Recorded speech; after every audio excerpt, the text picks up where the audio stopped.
So we are dealing with the angiospermic plant families. Okay, so we are actually studying what are the different vegetative characters, reproductive characters, then the floral formula and the floral diagram, and after that the economic importance for the various angiospermic families. Okay, we have discussed some of the families. Now today in this particular video lecture we are going to understand what are the special characteristics of the U4BSC family. As you know, U4BSC family members are quite present around ourselves. In your surrounding you will find many members which belongs to the U4BSC. Okay, so what are the vegetative characters for this U4BSC? Then its reproductive characters, that is the how the flower is there, how the calyx corolla is there, how the androecium and gynoecium is there.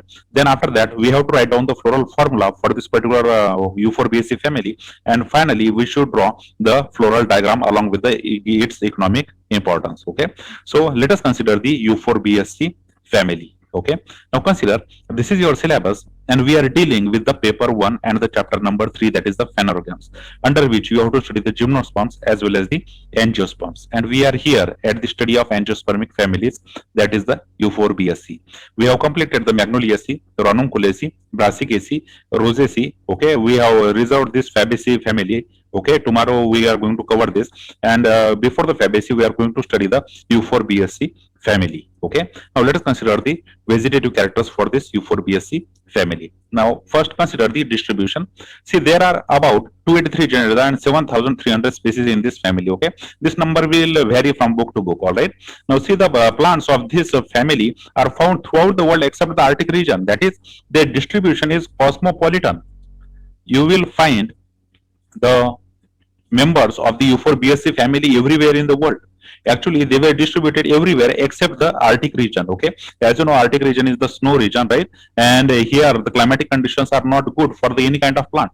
So U4BSC members, majority of them were showing the xerophytic characteristics, were actually found nearly in every country, that is they were cosmopolitan in presence. They were present everywhere, that is you can say they were omnipresent, that is they were found throughout the world except the Arctic regions only. Okay, now see in India the family is represented by the several genera. Okay, whatever the genera are there for the U4BSC family, several of these genera were found throughout the India, such as the Euphorbia, then the Ricinus, Phyllanthus, Croton, and Pedilanthes. All these genus which belongs to the U4BSC are typically found in the India.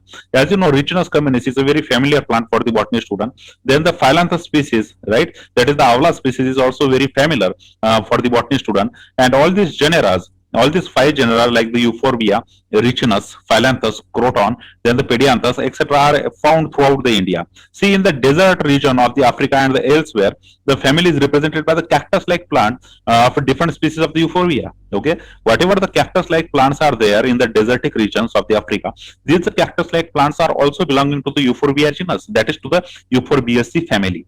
So Euphorbia, this particular Euphorbia genus, is actually the xerophytic in nature. Okay, actually if you observe in the pictures, the first thing you will see here the Euphorbia species, then see in the second picture this is the Ricinus. Okay, this plant is generally found everywhere in the India, and this typical name for this plant is the Ricinus communis. Okay, then we have the Phyllanthus, right? Then we have the Croton, then we have the Pedianthus. All these plants are there for this particular plant family of the U4BSC.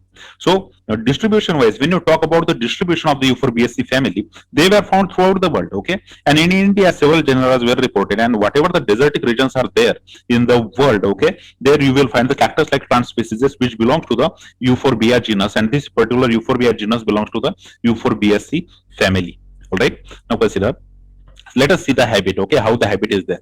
See, plants may be the herbs, shrubs, and the trees. Okay, so all 3 kinds of the habit can be found throughout the U4BSC family, and under the U4BSC family you can have the herbs, you can see the shrubs, and even you can see the trees. Okay, now see the Euphorbia hirta and the Euphorbia Thamiflora, etc. are the annual or the perennial herbs. Okay, here in the first picture you can see the Euphorbia hirta. Okay, as if you observe carefully in our surrounding, you will definitely find this plant.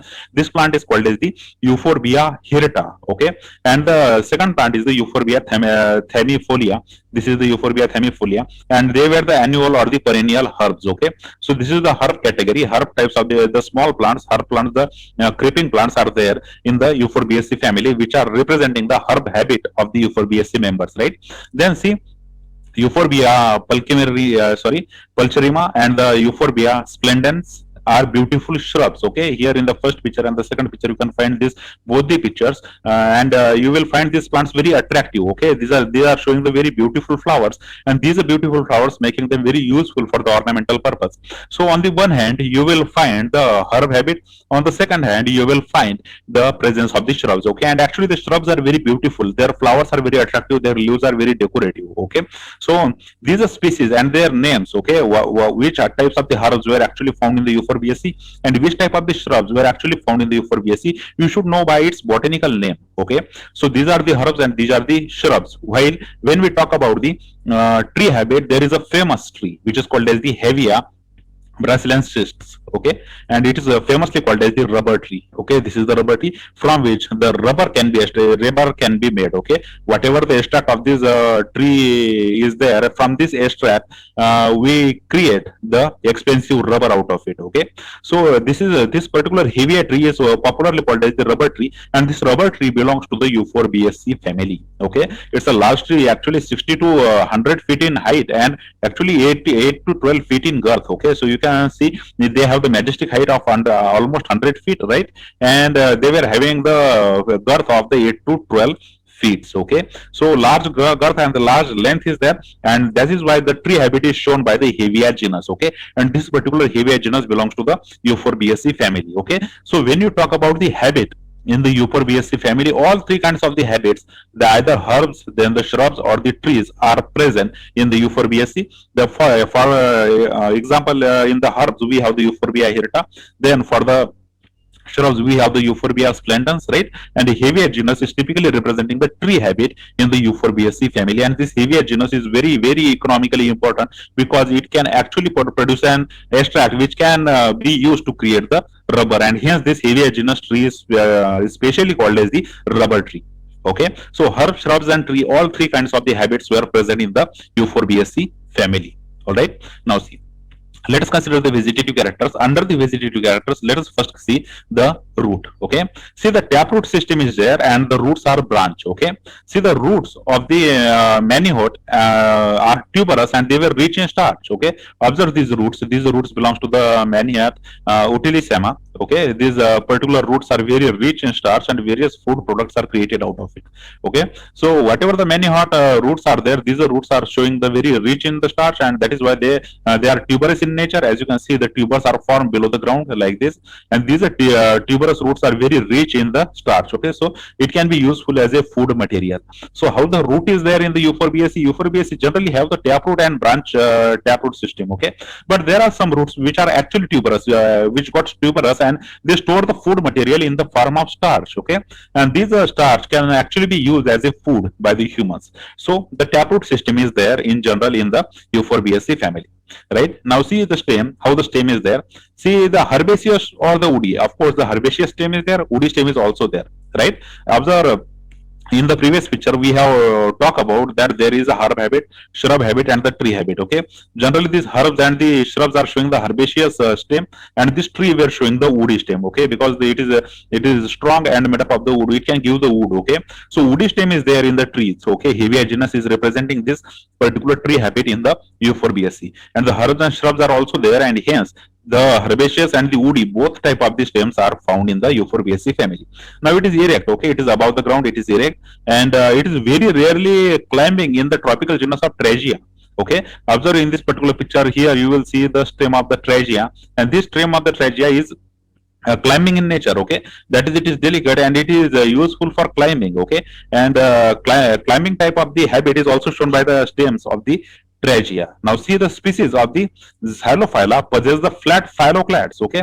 Now observe, this is an phylloclad. Okay. When the stem is got modified and it is showing the leaf-like structure, these leaf-like structures are called as phylloclads. Okay. Actually, this particular picture does not belong to the Euphorbiaceae, but I want to show you how the phylloclads look like. Okay. Now see, whatever this portion you are seeing, This is nothing but the stem. Okay, these are not the leaves, but these are the stems. Okay, and these stems are called as the phylloclades. Then where are the leaves? Okay, now see, these are tiny spines. Observe the tiny spines here. These are nothing but the modified leaves. Okay, these leaves got so much reduced in order to reduce the water loss. Okay, in order to reduce the water loss, they got converted into the spines, right? So spiny leaves are there. These spines are present throughout the stem, and whatever the stem is there, it got converted into the leaf like flat structure. Okay, and this leaf like flat structure is called as the phylloclades. Okay, now the stem in the euphorbiaceae members is branch. Okay, if you see the stem will always show you the branching,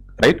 Now see, it may be cylindrical, angular, or the flat. Okay, just like in the phylloclade, it can be flat, it can be angular, or it can be cylindrical. Okay, that is a cylinder like stem is there, right? It can be the angular, it can be rounded, it can be flat. Okay, it will depend on which species we are talking about. Now see, usually solid but sometimes hollow, as in case of the Riccinus communis. See, this is the plant of the Riccinus communis, and if you observe the stem of this Riccinus communis, the stem is hollow in case of the Riccinus communis. Okay, but usually the stem is solid. For example, if you go for the hevia tree, in the hevia tree, the good solid stem is there, and the maximum members of the euphorbiaceae actually showing the solid stem.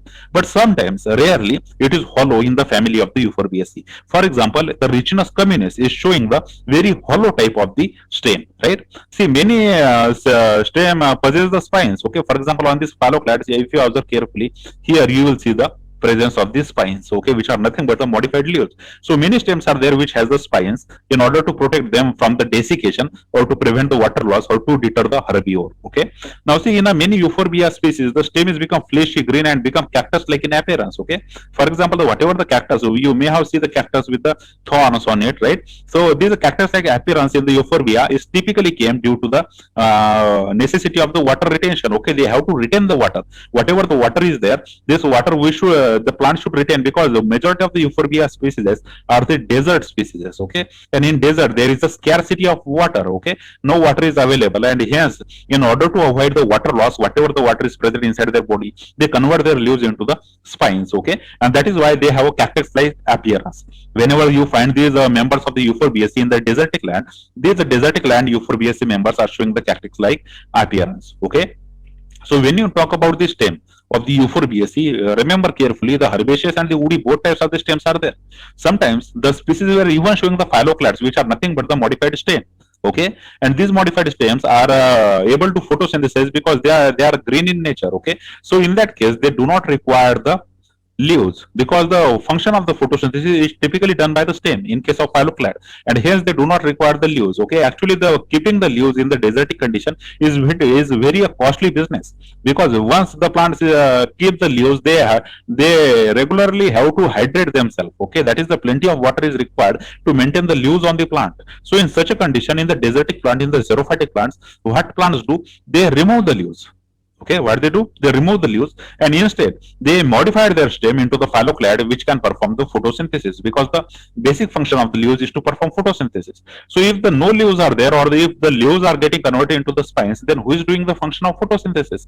This function of photosynthesis is actually done by the stem, which is green in nature, flat in nature, and hence it is called the phylloclades. Okay, so this is how the stem is there in the Euphorbiaceae family. All right, now let us consider the leaves. Okay, now see, the form and the position of leaves is very variable throughout the Euphorbiaceae. If you observe the one member, you will find the different kinds of the leaves. If you observe the other kind of the member, you will find the different kind of leaves. Just now we have talked about the xerophytic nature of the euphorbia members. In the xerophytic nature, the whatever the leaves are there, they have much got reduced into the spines. Okay, so sometimes there is absence of leaves even. Okay, so great variation in the leaves in the members of the Euphorbiaceae can be found.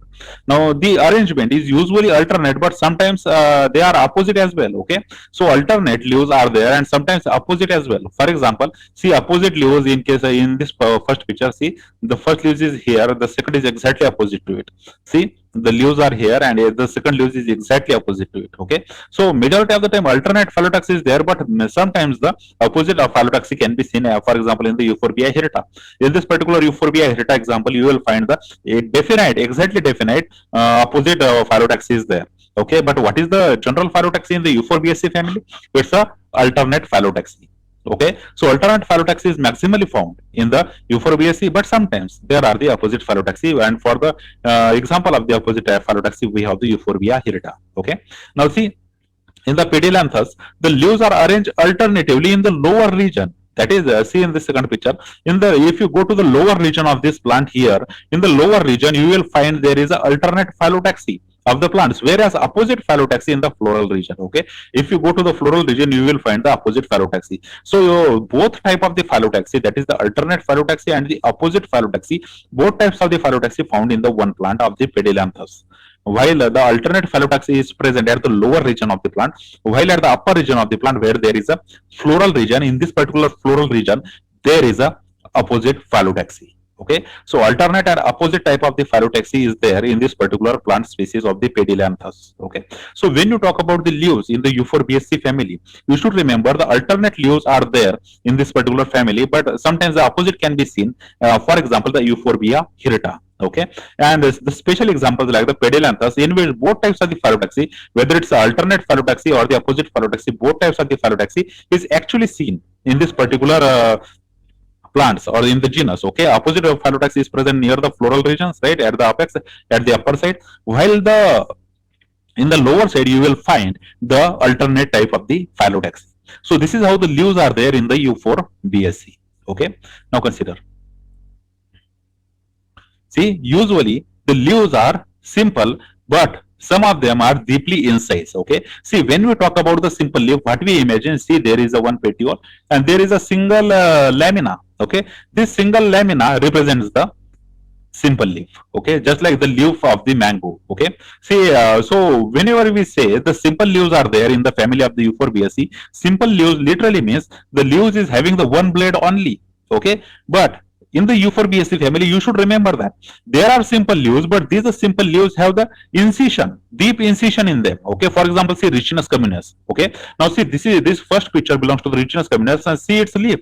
Okay, the whole leaf is there, single blade is there, but this single blade has an incision in it. See here, you will find the incision. Okay, just like it is a one leaf, but in a continuation, you will find the second. Okay, actually, this is the whole one blade. Okay, one blade is only there. This whole structure is considered as a one lamina, but deep incisions are there. Okay, so 5 to 6 incisions are there, right? See, 1, 2, 3, 4, 5, 6, 7 incisions are there in the one leaf. So deep incisions are there, but these incisions are not going to the base here. If they were going to this base, this leaf may have got converted into the compound leaf.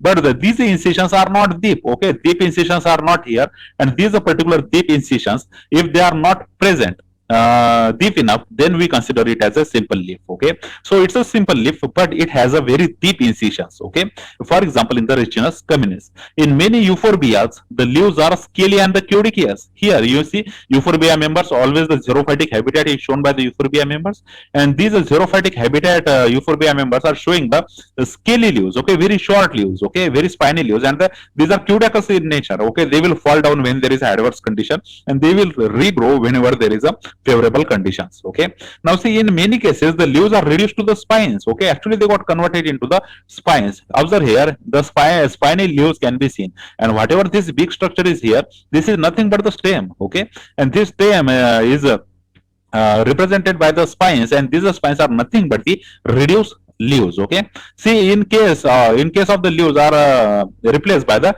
cladodes. Okay, so cladodes are replacing the leaves, and these cladodes are actually helpful for photosynthesis, because instead of the leaves, the cladodes were doing the function of photosynthesis. Okay, so the leaves are simple, actually simple in the Euphorbiaceae family, but the deep incisions can be seen. Okay, here you will also see the simple leaves. Okay, so very simple leaves are there, and these simple leaves sometimes have the deep incision. For example, the Ricinus communis. Okay, while in the euphorbias, these are got converted into the scaly leaves, and sometimes even they got converted into the spines. Okay, now see, usually the leaves are stipulate. Okay, that is, the stipules are present. See, the Jatropha species, the stipules become branch and the hair-like. Okay, not only the stipules are present, but they are also modified themselves. For example, in the Jatropha species, you will find the stipules that become branch. Okay, that is, the branch stipules are there, and they converted into the hair-like structures. Okay, and they were actually helpful in protecting the young birds of the leaves. And this becomes very, very important in case of the xerophytic habit, because in the xerophytic habit, the water stress is there, and plants get easily desiccated. Okay, and then in such a condition, to protect the leaves from the sun heat becomes very important, and hence the stipules are present at the base of the leaf buds. For example, in the Jatropha, they are not only present but they are also the branch and the hair legs, right? See, in the many Euphorbia species, they were represented by the glands or the spines. Okay, so even the glands are present in the stipules. Why? These glands provide the moisture or the mucus to these particular leaves so that they can survive in the heat condition. Okay, so whenever we talk about the Euphorbiaceae family, you should remember that the Euphorbiaceae family somehow shows the xerophytic characters in its Euphorbia genus, and these xerophytic characters are typically reflect in the Euphorbiaceae family, because whatever the family we have studied so far, they are generally mesophytic in nature. Okay, so water trace is not on them. But when we talk about the Euphorbiaceae family, this Euphorbiaceae family is showing the presence of the various kinds of the xerophytic characters. For example, they have the stipules, which are also got modified, and sometimes they were having the glands. Okay, they were having the glands or the spines, and these glands were actually useful in lubricating the plant in order to avoid the desiccation in the desertic conditions. Okay, and see how the desertic habitat is there in these plants. All right. So when you talk about the leaves are simple. Okay, and sometimes scaly and cuticus. Sometimes spines are shown. Sometimes cladodes are present. They were stipulate. Okay, just like in Jatropha, even they become branch. Stipules become branch. Okay, in the Jatropha, and the Euphorbia, they are represented by the glands and even by the spines. Okay.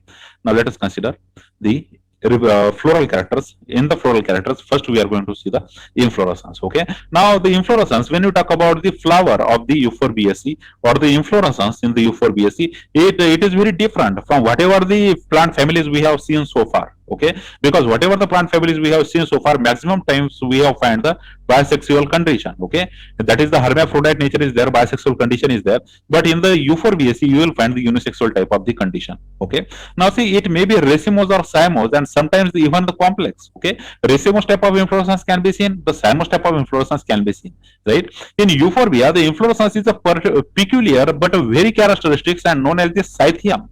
Okay, so cythium type of the inflorescence is found in the Euphorbiaceae members. So the Euphorbiaceae members is showing the very characteristic type of the inflorescence, and this particular characteristic type of the inflorescence is known as the cythium. This is the modification of the cyme. Okay, whatever the cyme inflorescence is there, the modification of cyme is considered as a cythium, and this cythium type of characteristic type of the inflorescence were actually found in the Euphorbia. Okay, if you observe the Euphorbia inflorescence, you will find the definite differentness in the inflorescence when you compare this particular inflorescence with the rest of the families, and this particular and the rare or the peculiar type of the inflorescence is called as the cythium, and this cythium is nothing but the modification of the cyme inflorescence which is found in the various plant families. Okay, and as you know, why there will be the modification, majority of the factors are there. For example, the environmental factor, especially the xerophytic characters. Okay, so these are types of the characters where these types of the trace or this type of the characters were actually producing the very unique type of the inflorescence which is called as the cythium inflorescence in the Euphorbia, which is nothing but the modification of the cyme, right? See, in the cythium inflorescence, a large number of the male flowers are there. Okay, see, number of male flowers are very large. Okay, and this large number of male flowers are each represented by the stalk stamen. Okay, so stamen is there, the stalk stamen is there, and this stalk stamen is producing the male flower are found arranged around the centrally stalked female flower. So in the center you will find the female flowers, and around these female flowers you will find the presence of the male flowers. Okay, so in this condition you will find the bisexuality in the members of the Euphorbiaceae family, in which in the cythium inflorescence you will find the majority of the flowers are the male flowers, while the central few flowers are the female flowers. Whether it's a male flower or the female flower, both type of the flowers are showing the presence of stalk. Okay, they have their own stalk. Okay, here in this particular picture you can observe, consider this is a male flower, right? This is a male flower, this is a male flower, right? And in the center you will find the female flower. Okay, so female flower is present at the center while the male flowers are surrounding it. Okay, so large number of the male flowers are there. These male flowers are surrounding the central female flowers. The female flower consists of the gynoecium only. Okay, whatever the gynoecium is there, the individual member of the gynoeciums are called carpels. The female flowers are made up of the gynoecium only, while the male flowers are typically have the stalk stamens. Okay, so arrangement of stamens and the carpels are there. Centrally placed female flowers are there, and surrounding it are the male flowers are there. So this particular type of the Scythium type of inflorescence is actually found in the Euphorbiaceae family. So Euphorbiaceae family, when you talk about the its inflorescence, okay, racemose, cymose type of the common inflorescence are seen in the many species, but the Scythium is specially shown by the Euphorbia. And what kind of the Scythium inflorescence is? It is nothing but the modification of cyme. Anyways, there are the many male flowers which are surrounding the central female flowers. Okay, so centrally we have female flowers, and surrounding it we have the male flowers. Right, so this kind of the inflorescence is called as the Scythium inflorescence, and it is found in the Euphorbia genus of the Euphorbiaceae family. All right, now see, the complete inflorescence looks like a single flowers. Okay, if you observe, it will look like a single flower. Okay, if you observe this Euphorbia Scythium type of inflorescence, you will see, and at the first glance you will observe that this is a single flower, but this is not the single flower. This is actually many male flowers surrounding the female flowers. Okay, see, the bracts are being arranged like the perianth. Okay, whatever the bracts are there, colorful bracts are there. These colorful bracts are nothing but the perianth. Okay, now see, the bracts are so united that they form a cup-like structure. Okay, the bracts are united like this, and hence the cup-like structures were actually formed, which is surrounding the male and the female flowers. Okay, so the bracts are looks like a perianth because they are not distinguishable, and these perianth are actually forming the cup-like structure in which the male flowers and the female flowers are there. Okay, now see, in the Acalypha, the inflorescence is catkin type. Okay, here you will observe in this particular picture the catkin type of the inflorescence is there in the Acalypha plant. Okay, Acalypha genus, and this Acalypha genus belongs to the Euphorbiaceae family, and it is showing the catkin type of the inflorescence. Okay, now see, the croton and the Ricinus. Okay, observe this croton.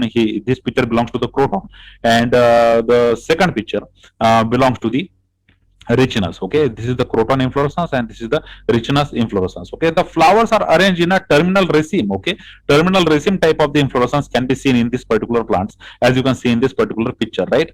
While in the Jatropha, the inflorescence is a cymose type. Observe, this is the Jatropha plant, and in this Jatropha plant you will find the cymose type of the inflorescence, and the flowers are arranged in the terminal cymes, right? See, many hot flowers are being arranged in the raceme. See, this is the many hot type of the flowers, and these many hot is showing the raceme type of the inflorescence. So varied type of the inflorescence are present in the Euphorbiaceae family. Okay, if you go for the Euphorbia genus, you will find the different kind of Scythium type of inflorescence. If you go for the Acalypha, you will have the catkin type. If you go to the croton and the Ricinus, you will find the terminal racemes, right? In the Jatropha, you will find the cymose type of the inflorescence, right? While in the manihot, you will find the raceme type of the inflorescence. So different types of the plants are there, and different types of the inflorescence are there in the Euphorbiaceae family. So you can say, when we talk about the whole Euphorbiaceae family, there are various kinds of the inflorescence which are present in this particular family. All right. Now see, flowers. Let us consider the individual flowers which are present in the Euphorbiaceae family. See, the flowers are always unisexual. Okay, how the flowers are there? Unisexual flowers are there. Although the male flower and the female flower can be present in the same plant, just like in the Euphorbia we have seen it, that the male flowers are there and the female flowers are there.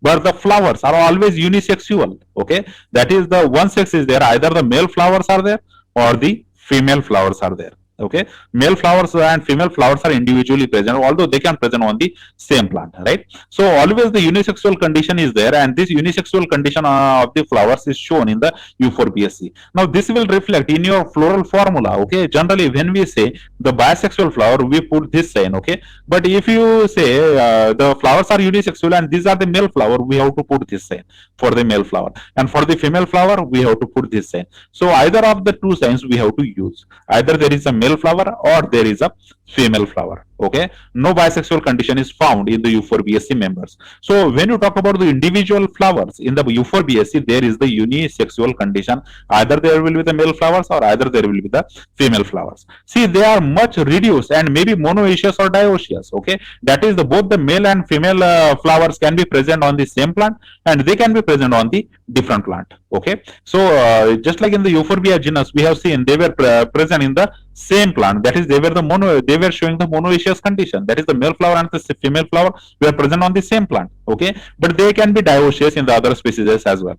So always the flowers are unisexual and the monoecious or the dioecious type of conditions are found in the Euphorbiaceae family, right? See, in the Euphorbia species, each male flower is represented by the single stalk stamens. Okay, yes, we have seen it that whatever the male flowers are there, these particular male flowers are showing the presence of stalk stamens. Okay, whatever the stamens are there, these are stalk stamens are there, and these are representing the male flowers in the Euphorbia. The flowers are incomplete. Now, see, very important term, incomplete. Okay, before this we have you always use the term complete. Okay, in incomplete literally means either there is the absence of one of the four floral valves. Okay, the four are the calyx. Okay, second one corolla, the third one is called as the androecium, and the fourth one is called as the gynoecium. So if the all four are present, we say the flower is complete flower, and if one of them is absent, we say the flower is incomplete flower. If the calyx are absent, all three are present, then the flower is incomplete. Okay, if the corolla is absent and rest of the three are present, still the plant is incomplete. If the androecium is absent and rest three is present, still the plant is incomplete. Only when the all four are present, the flower is considered as a complete flower. If one of them is absent out of the four, then the flower is incomplete. So flower is incomplete in the Euphorbiaceae members. Okay, because one of the four whorls is always absent. Okay, this is a regular flower and the actinomorphic flower. Okay, how the flower is there? Flower is actinomorphic. So this type of the symbol is there. The actinomorphic flower means literally you can cut the flower from the any angle and you will have the two equal valves. Okay, so in the floral formula we have to put this sign because the actinomorphic flower is there and it is hypogynous in nature. Okay, so flowers, when you talk about the flowers of the Euphorbiaceae, they were always unisexual. Okay, you always unisexual type of the flowers are there, and these unisexual types of the flowers are found in the plant body of the Euphorbiaceae members, and they can be the monoecious or the dioecious. Okay, they are incomplete because one of the four valves is always absent. They are regular actinomorphic and the hypogynous in nature. Okay, now see. Now let us consider the perianth. As you know, when the calyx and corolla are not distinguishable, we say the presence of perianth is there. Okay. See, occasionally both the calyx and corolla are present. Okay, occasionally. That is the calyx and corolla both are present. For example, in the croton. Okay, in the croton you will observe the presence of the calyx and corolla is there. Okay, and if they are not distinguishable, we say collective term, that is the perianth. Okay, in a majority of the cases, either the calyx or the corolla or both are absent. Okay, either calyx is absent, either corolla is absent, or sometimes both are absent. So this is very peculiar type of condition which is not found in the rest of the plant families we have seen yet. Okay, and this type of the characteristics were actually shown by the Euphorbiaceae, and this makes the Euphorbiaceae very unique family. Okay, either the calyx is absent or the corolla is absent, or sometimes both calyx and corolla are absent. See, in the Riccinus communis, you will find the calyx is present and the corolla is absent. That is, calyx is present in the Riccinus communis. You will find, if you take the flower of Riccinus communis, you will find the calyx, but there is absence of the corolla. So such a type of the flower is called the incomplete flower because one of the four valves is absent. That is, corolla is absent in case of the Riccinus communis plant, but only the calyx is there. Okay, but sometimes even the calyx and corolla both are absent. Okay, and sometimes occasionally you will find the presence of calyx and corolla together. Okay, for example, in the croton. Okay, so in the Euphorbia hirta, both the valves of the calyx and corolla are absent. Okay, if you talk about the Euphorbia hirta plant, this Euphorbia hirta is showing the absence of calyx and corolla, while in the Geotropha, both the calyx and corolla are present. Okay, in Geotropha plant species, you will find the presence of calyx and corolla. So regarding the presence or absence of calyx or corolla, there is a great variation in the Euphorbiaceae family. This particular Euphorbiaceae family is showing the either there is a presence of calyx or corolla, both calyx and corolla are present, or sometimes the calyx is absent and corolla is present, and sometimes corolla is absent and calyx is present, and sometimes what happens, the calyx and corolla both are absent, or sometimes you will find the calyx and corolla both are present. And for that we have the various types of the examples in the Euphorbiaceae family. Okay, so this is how the variation can be seen in the Euphorbiaceae family, which makes the Euphorbiaceae family very different from the rest of the plant families. Right, now consider. Now see, in the Acalypha indica, the perianth is represented by the four minor sepaloid petals. Now it is very important to understand the sepaloid petal. Okay. Now sepaloid petal means the petal which looks like the sepals. As you know, the difference between the sepals and petals in general. the petals are very colorful generally, and the sepals are green in color. Okay, but here in the Acalypha indica, you will find the sepaloid petals. That is the petals which looks like a sepals. Observe this particular picture of the Acalypha indica. In this particular picture of Acalypha indica, you will see the flowers, and in the flowers you will find the petals that are green in color. Here the sepaloid petal conditions is there. Okay, while in the Phyllanthus, only the sepaloid perianth is present. Okay, so the perianth is present, but it is sepaloid in nature, that is green in nature. Okay, observe here in the second picture in the Phyllanthus, you will find the flowers which looks like the sepals. They are green in nature. Okay, so we were talking about the perianth which is found in the Acalypha indica and the perianth which is found in the Phyllanthus, right? In the Acalypha indica, you will find the sepaloid petals, right? And in the Phyllanthus, you will find the sepaloid perianth, right? In the Euphorbia, the perianth is absent or represented by the tiny scaly structures. Okay, if you talk about the Euphorbia members, the perianth is actually absent, or it got much reduced into the tiny scaly structures. Okay, so this type of the variation in the petals and sepals or in the perianth can be seen in the Euphorbiaceae members. Now see, generally this perianth is consist of the 4 to 5 petals. So number of petals is generally 4 to 5. Okay, carefully remember, because we have to put forward this in the floral formula, right? See, the calyx and corolla is generally consist of the 4 to 5 sepals or the petals. Okay, when you talk about the calyx corolla, generally 4 to 5 number is there. Okay, either 4 or the 5 number is there, right? And the aestivation is velvet to imbricate. Please, this is very important. Please remember it. Here, when you say the imbricate, the whorls are one of the whorls is completely inside, while the others are completely outside. Okay, so this type of arrangement is found in the imbricate aestivation. While in the velvet aestivation, you will find they were all present on the similar radii. Okay, just like this. Okay, similar lines they were present, so it is called as the velvet type of the aestivation. So imbricate or the velvet type of aestivation is found in the calyx or in the corolla. Okay, now see. Now let us consider the androecium, which is nothing but the male sexual organ in the flowers. See, the number of stamens varies from 1 to many. Okay, so from 1 to the infinite type of the condition is can be seen regarding the stamens. Stamens are the individual members of the androecium, and they can be present in only present as only one, or they can be so many. Okay.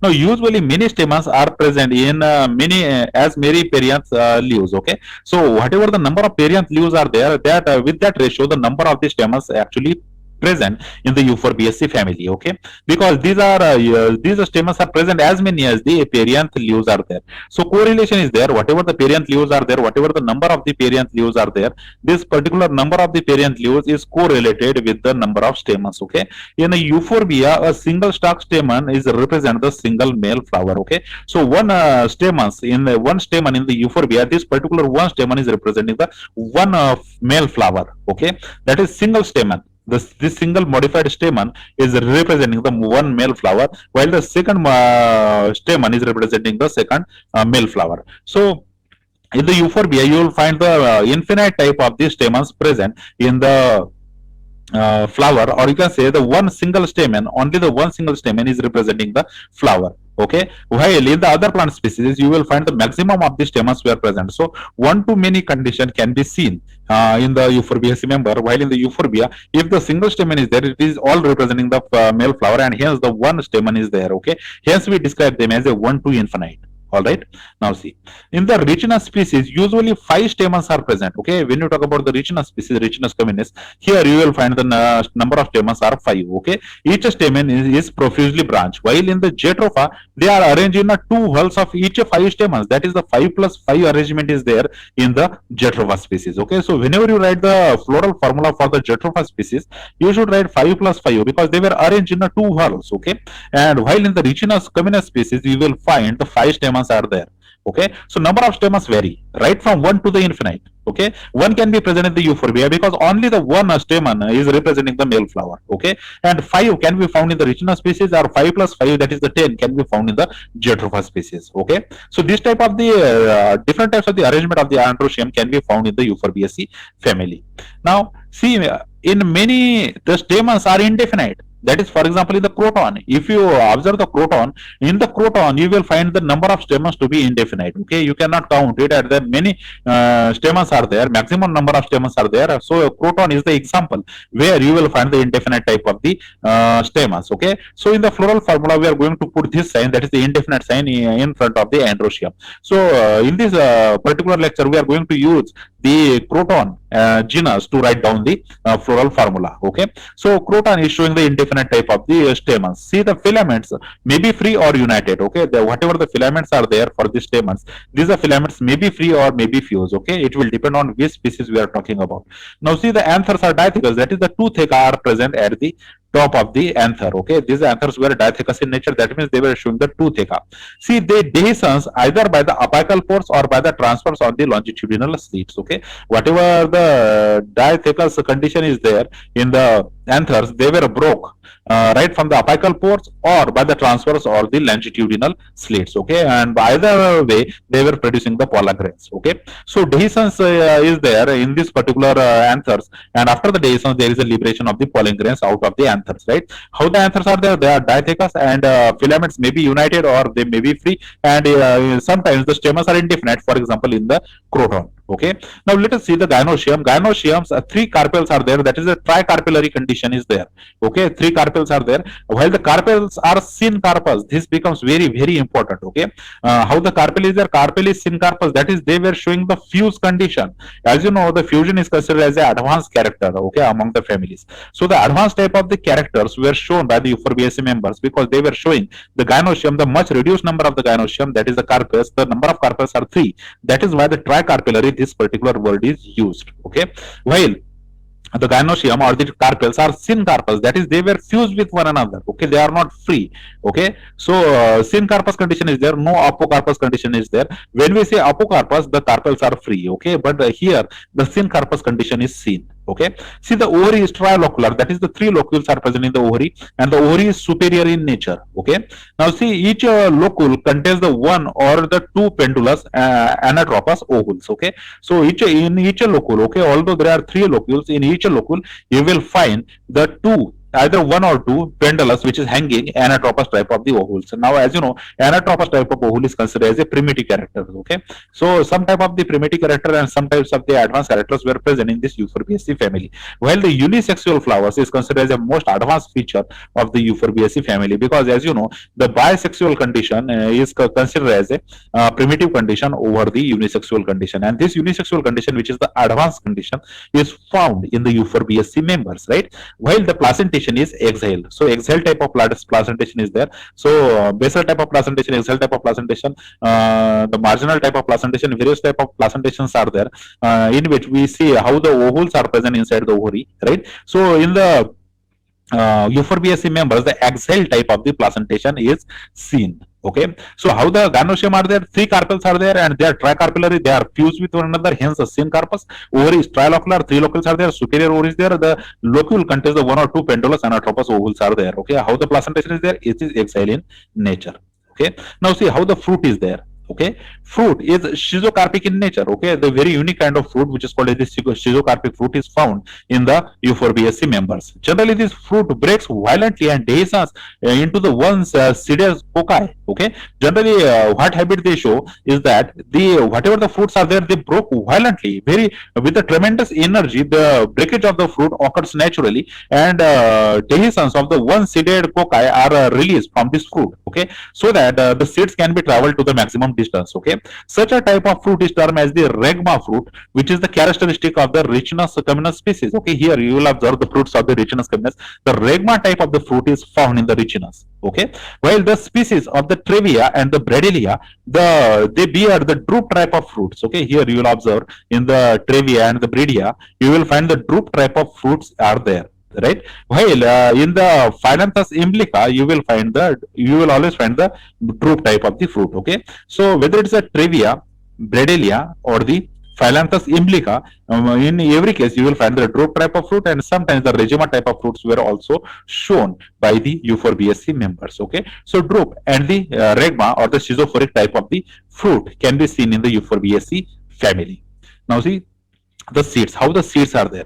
See, the seeds are endospermic. Okay, the very important word you have to remember is the endospermic seed, because either the seeds are endospermic or the non-endospermic. It will all depend on the family. Okay, but in the Euphorbiaceae family you will find the endospermic type of seed is there. Okay, in the Riccinus, actually the caruncle develop from the micropyle. Okay, so the different types of the development of the seed is there in the Ricina species, but the important word here to remember is the endospermic seed. The endospermic type of the seed is found in the Euphorbiaceae family.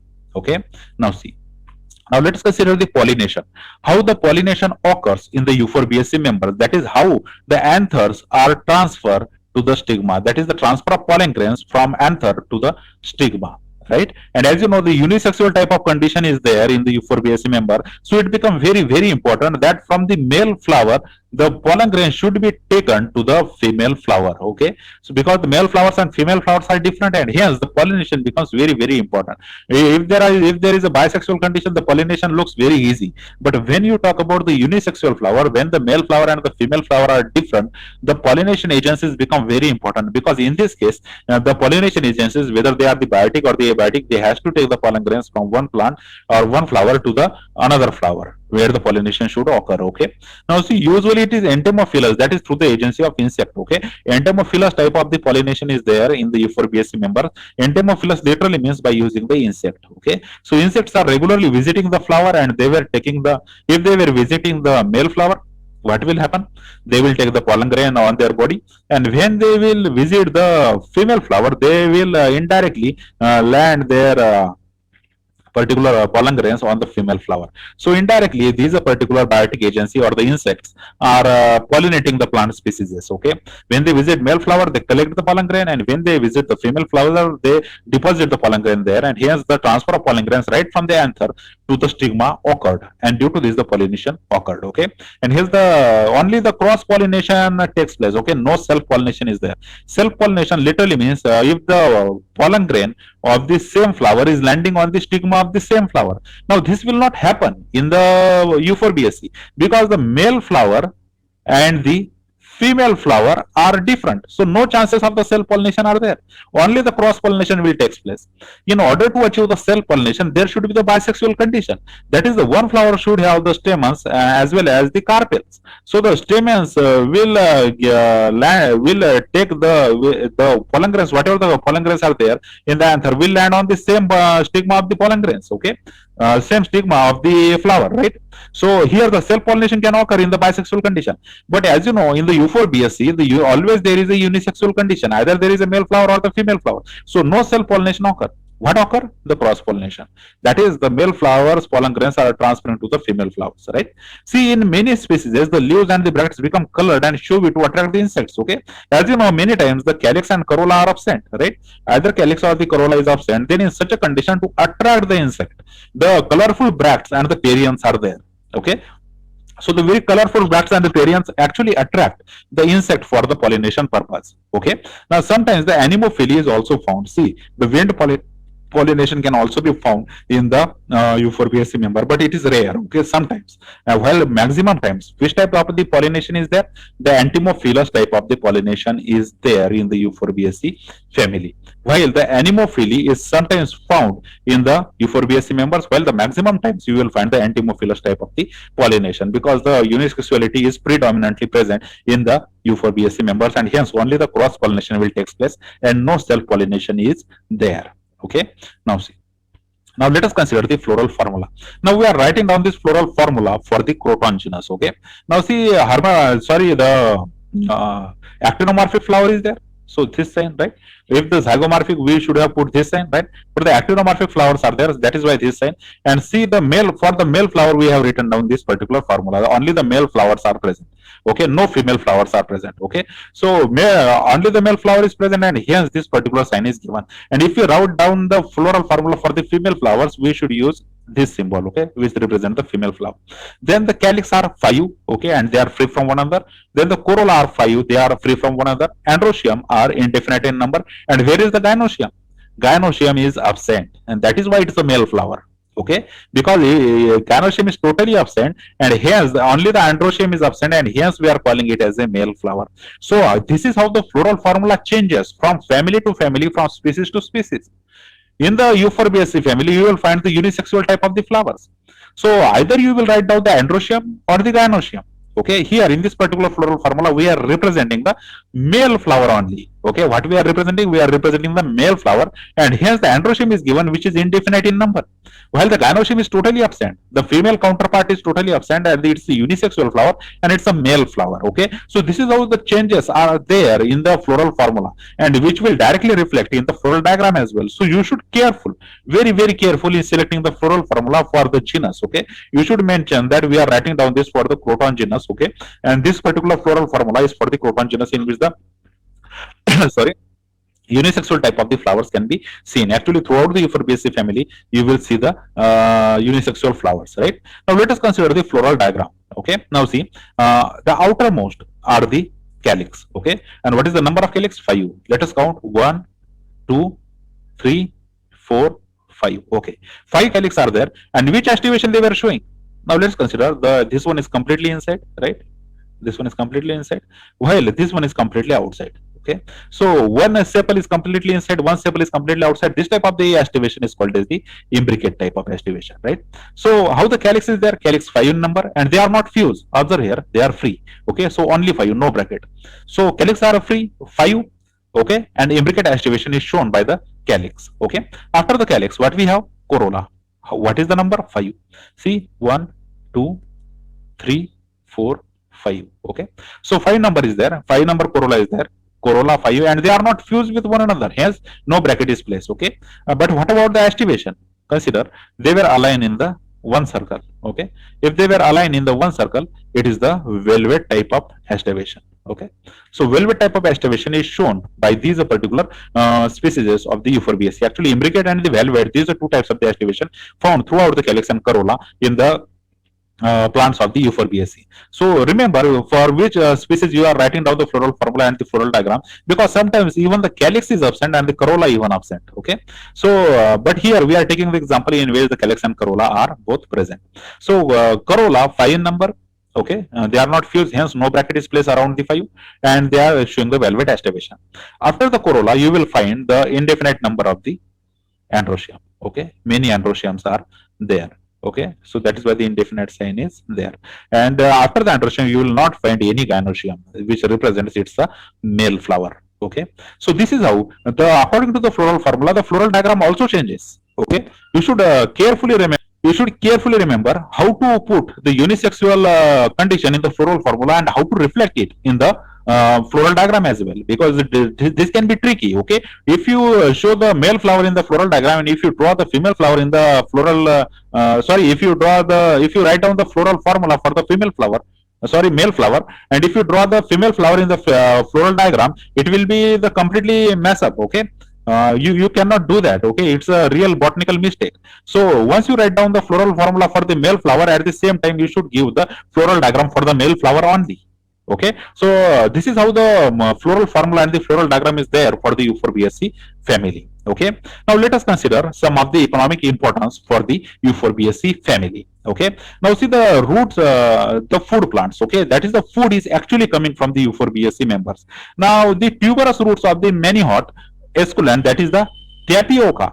See, this tapioca plant is very unique, is very much rich in the starch and creates the important food stuff. Okay, now see, these are the roots of the tapioca plant. Okay, it's a Manihot plant actually. This is the tapioca plant which is showing the tuberous type of roots, and all these are tuberous type of the roots are here, which is showing the roots of the Manihot plant. Now, from these roots, what we create? We create this food item. Okay, in the different language, it is known by the different names. Okay, and actually, this particular food material is used during the fasting. Okay, and various festivals were associated with this particular food material. Okay, so tapioca plant, tapioca roots are actually used to produce this food material, and this food material is largely used throughout the India. Okay, and religiously also this becomes very very important nowadays. Okay, so there are some Euphorbiaceae members which can literally produce the food which is used throughout the India and throughout the world. See, the manihot roots or the tapioca roots are very rich in the starch, and it creates a very important food stuff, right? Now see the Phyllanthus emblica, which is called as the gooseberry, is the fleshy fruits are very much rich in the vitamin C. Yes, you know the Avla species. This particular Avla is very much rich in the vitamin C, right? And Phyllanthus emblica, this particular species is very rich in vitamin C and largely consumed by the human beings. Okay, various types of the food items are created out of this one particular fruit, right? It is this fruit is very suitable for eating and pickled, right? The various type of the pickles were actually created out of this particular one plant species, and it is also very rich in the vitamin C. Okay, so when you talk about the U4BSC member, generally there are very few examples which are represented in the food. Okay, for example, the tapioca and the Phyllanthus emblica, both of these very famous for the food material, and hence if you give these two examples in the UPSC mass examination, it will be very sufficient to represent your point that the U4BSC members are useful in as a food plants. Okay, now see oil plants. Okay, the second important economic importance of the U4BSC is their use in the oil as a oil plants. Okay, now see the castor oil is taken out of the seeds of the Riccinus communis. Okay, see the Riccinus communis is commonly called as the castor, and the castor oil is coming out of from this Riccinus communis seed. Okay, seed are taken from the Riccinus plant, communis plant, and from these seeds the castor oil is extracted. Okay, and this castor oil is employed in as a lubricant. Okay, vegetable oil and the purgative. Okay, so various applications of this castor oils are there, and this castor oil is actually useful in the various ways for the human. Okay, what part of the plant we are using to extract the castor oil is the seeds. Okay, seeds of the Riccinus communis were used to extract the castor oil, and this castor oil were used as a lubricant, vegetable oil, or the purgative. Okay, now Jatropha oil is acquired from the seeds of the Jatropha sulcus. Okay, and it is employed like a purgative to medicine the skin disease and to take out the biodiesel. Okay, actually the biodiesel, this is very a debatable topic. Actually the Jatropha is considered as a very great source of the biodiesel. Okay, so the seeds of this Jatropha sulcus can actually be taken out, and whatever the extract is there, this extract can be used as a purgative. Okay, it can be used as a medicine to treat the skin diseases, or it can even be used as a biodiesel. Okay, so Jatropha plant is very useful plant which belongs to the U4BSC family. This Jatropha sulcus species is actually very useful for production of the biodiesels. Okay, so oil plants are there which belongs to the U4BSC. There are two names, you should carefully remember it. Riccinus communis, this is the first plant, and the Jatropha sulcus, this is the second plant. Okay, you should carefully remember the botanical names. Okay, Riccinus communis on the one hand is producing the castor oil, while the Jatropha sulcus is again producing the Jatropha oil which can be used as a biodiesel. Okay, in every case we are using the seeds of these Jatropha, okay, or the communis. Okay, so U4BSC member seeds is very famous in producing the oil, and hence the oil plants belongs to this particular U4BSC members are economically very important. Okay, now see. Now, third category or the third economic importance of the U4BSC members is their medicinal value. Okay, there are medicinal plants which belongs to the U4BSC family. See, the complete shoot system of the Phyllanthus amarus is employed to medicate the joint disc. Okay, if someone get the joint disc, the upper whole shoot, this whole shoot is used for the medicinal purpose. Okay, that is the Phyllanthus amarus. This particular plant is called as the Phyllanthus amarus, and this particular Phyllanthus amarus shoot is whole shoot. The whole shoot system is actually used to medicate the joint disc problem. Okay, now the leaves and the roots of the Jatropha gossypiifolia is employed to cure the leprosy and the snake bite. Okay, in case of the leprosy, in case of the snake bite, the roots and the leaves of the Jatropha gossypiifolia is useful. Okay, so here when you talk about the medicinal use of the U4BSC members, again we have the two names. Okay, the very first botanical name is the Phyllanthus amarus, and the second botanical name is the Jatropha gossypiifolia.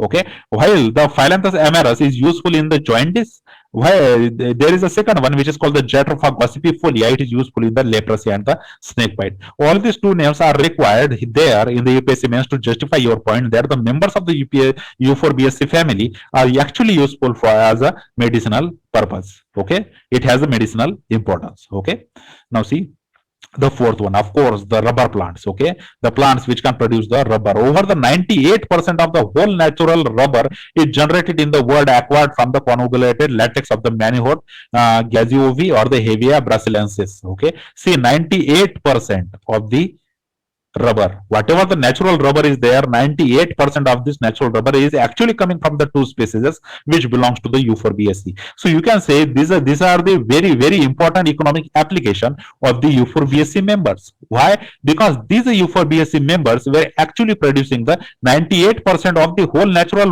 rubber in the world. Right? The very first name is the Manihot gaziovi, and second is the Hevia brasiliensis. Both these botanical name you should remember it very carefully, because these are two plants were actually responsible in producing nearly whole of the rubber throughout the world. Hence the rubber plants were actually belongs to this particular U4BSC species, okay, U4BSC family. So in the first picture you can see the Manihot gaziovi, and in the second picture you can see the Hevia brasiliensis. Both of these plants were heavily used to generate the rubber. Okay, so this is very peculiar to the U4BSC family, because in the other family, economic importance, the rubber plants are not there. Rubber plants are very unique to the U4BSC family, so that it should reflect in your answer in the UPSC, because examiner expect this. U4BSC, whenever you talk about the U4BSC, the first thing come into the mind of examiner is that they were this particular family is having the rubber plants. Okay, so it is very important point. You should mention it in the UPSC mains very carefully. All right. Now see the fifth one, that is the ornamental plants. Okay, there are certain plants which are ornamental, which are looks very good. Their flowers are very good. Their leaves are very good, and hence they were extensively placed in the gardens. Okay, or in the homes or in the households. Okay, they were placed as a decorative thing. Okay, see the first plant Euphorbia pulcherrima. Here you will find the Euphorbia pulcherrima, and see how beautiful the leaves are there, how the bracts are there, right? How the perianths are there, and it looks very beautiful, and that is why placed in the gardens or in the homes. Okay.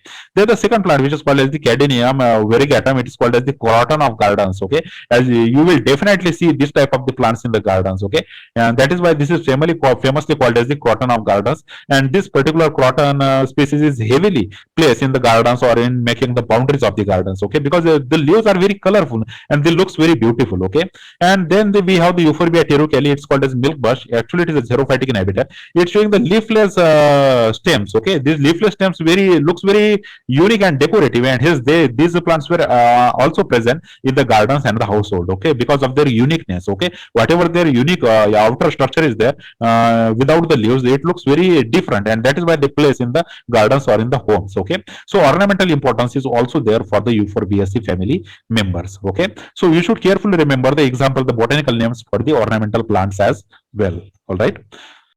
So this is all about this topic. Okay, thank you very much for watching this video.